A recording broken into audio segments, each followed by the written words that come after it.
আর ভাই বেচারা লড়াই করতে থাকছে। অসুরগুলোর দোষ কি? আহ, যেখানে Koel Mallick, Subhashree Ganguly, etcetera etcetera, another another এরকম টাইপের যদি আহ, আহ, আহ, থাকে আর কি, আম, লড়াই করার জন্য, তো অসুরগুলো হট হওয়াটাও আই থিঙ্ক কোনো প্রবলেম নাই। বেচারা ওরা বলবে চলো একটু স্যাক্রিফাইস করে নি, বধ হতে কি অসুবিধা। তো তো এটা গেল আলাদা ব্যাপার।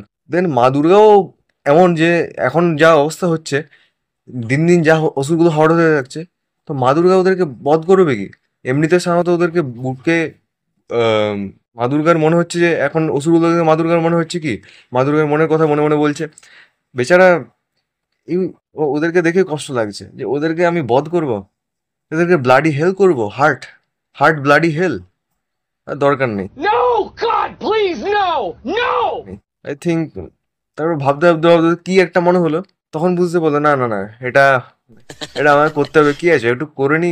আহ, এটা অ্যাকচুয়ালি তখন মনে পড়ছে যে এটা অ্যাকচুয়ালি শুটিং। ব্লাডি হেল করলেও কোথাও না কোথা থেকে, নিচ থেকে উপর থেকে কোথাও না কোথা থেকে তো আহ, একটা একটা বর্ষা আসবেই। সেটা নোট হতে পারে, মুদ্রা হতে পারে, সেটা সেটা আলাদা ব্যাপার। তো কিছু না কিছু ভাবে সবাই কোনো না কোনো ভাবে স্যাক্রিফাইস করতে থাকে। তো এটার মূল কথা যে স্যাক্রিফাইস করো, মূল মন্ত্র হচ্ছে কিছু না কিছু জিনিসে স্যাক্রিফাইস করলে ওই স্যাক্রিফাইসের দাম কোনো না কোনো ভাবে আসে। নমস্কার, thank you. So smile please. So so that's my analysis. So my one